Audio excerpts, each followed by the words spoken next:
Well, hello there, and welcome back to another Mordheim character guide. In today's video, we will be talking about the primary leader of the Skaven Warband, the Assassin's Adept. The Assassin's Adept is one of the two leaders you can take for the Skaven Warband, the other one being your Ashen Sorcerer with a special talent. Starting off, we will have a look at his stat line as per usual. Having a look at the stat line, we can see what we have always seen with the Skaven. Very typical stat line. Very high agility, high alertness, and high accuracy, while having quite low strength and toughness.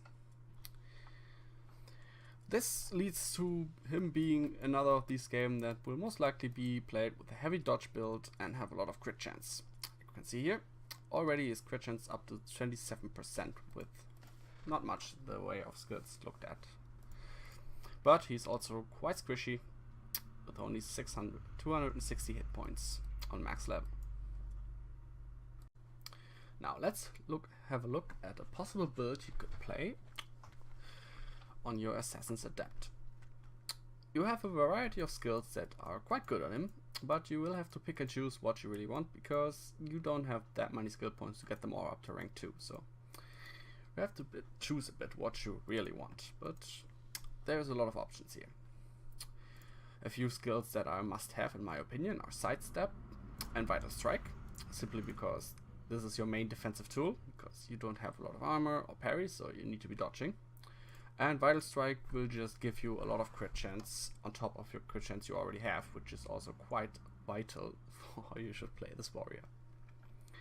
Another one that I pretty much always take is Art of Silent Death and Swarm. Both of these are quite important to get your crit chance up to the level you want it. Another options are Deep Wounds for more critical damage and Fatality to give you even more crit chance.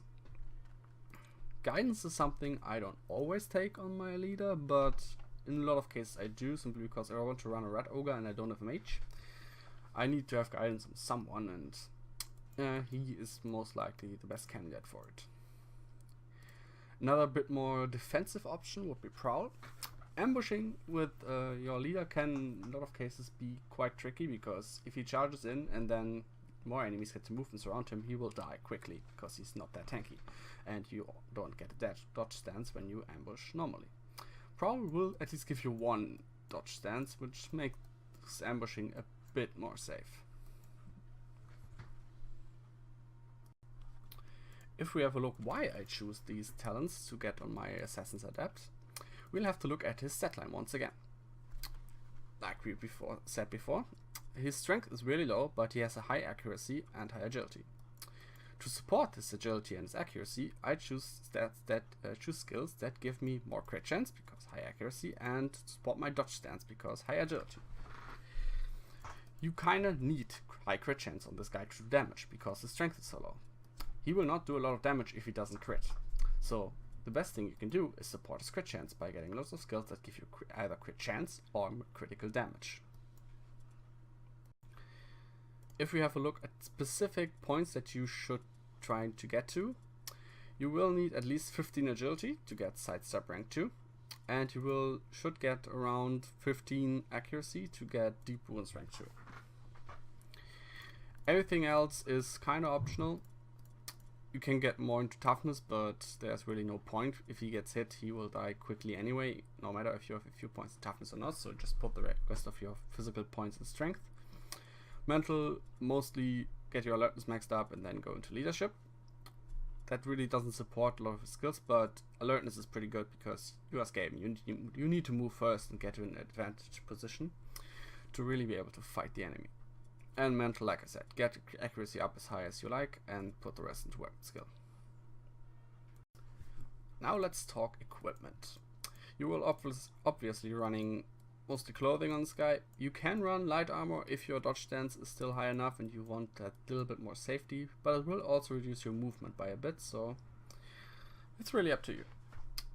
In terms of weapons, I will run mostly fighting claws on this guy and just give him a pistol and backup. Fighting Claws will work with your Art of the Silent Death skill, so they are pretty nice. You could also run Sword and the Dagger just to get a bit more crit chance, because you can trigger the Art of Silent Death with the Dagger while getting the additional sword crit chance from the sword. But Fighting Claws also have armor penetration, so bypass armor absorption, so they are pretty nice. In terms of headgear, there's pretty much not anything you really need. You can wear a pendant, you can wear an amulet, you can wear a helmet. All of these work, because you don't really need the armor from the helmet, because if you get hit, the armor won't save you. But the amulet or the pendant don't really have anything that much interesting to you. I usually run an amulet just for a bit of magic resistance, but it's up to you. Now, let's talk enchants.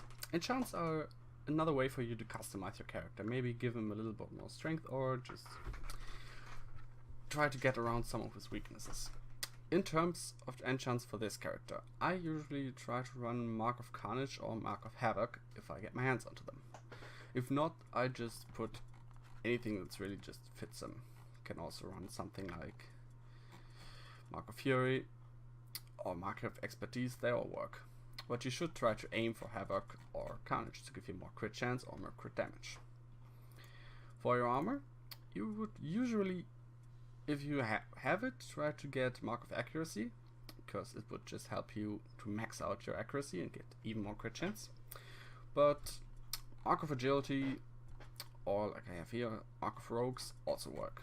Just try to get something with agility and accuracy on it and you should be fine. For the headpiece, there is a lot of things you can run on this. They're mostly utility based. You can prevent a number of injuries. I usually try to prevent injury severed leg, because that would make him pretty much useless. You can also go for more climbing chance, more dodge chance if you don't have that much agility for some reason.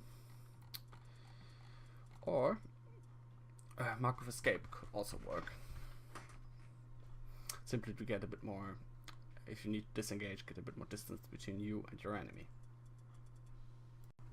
Now for the end, let us talk a bit about how you should play this guy and what are his strengths and weaknesses.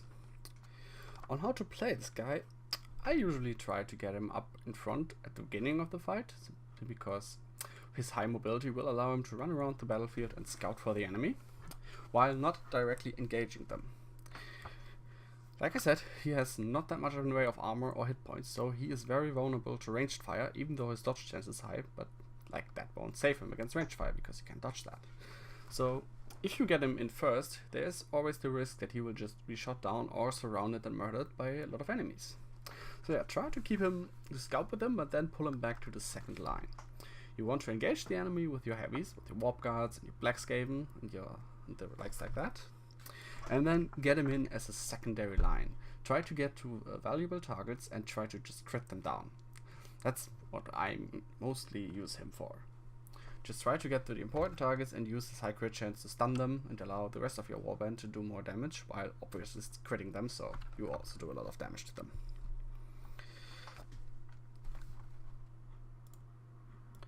Now, as a little bit of a recap, let's summarize again his strengths and weaknesses. The obvious strengths are: he has a very good crit chance and good critical damage. He has a very high mobility because he's a Skaven, and he has pretty good defensive tools in the way of dodge stances and prowl. Now let's talk the negatives. He is not that tanky. This means he's very vulnerable to ranged fire or magic because he does not have the hit points to sustain a lot of damage. He really depends on crits to do damage. If like his strength is so low, if he does not crit, he won't do a lot of damage. And also, together with that, that also makes him quite bad against big enemies like Impressives or, let's say, an Empire Captain in heavy armor with a lot of crit resistance. Because, once again, if you don't crit them, you don't do much damage. And a lot of the Impressives also have really high crit resistance, means you don't only have to get your crit through, but you also have to get through their crit resistance, which can make rather difficult to really do damage with this guy. And this has been it for my guide on the Assassin's Adept. I hope you've enjoyed this video. If you did, please leave me down a like and a comment. And if you enjoy my content, consider giving me a sub. Until then, have a nice day.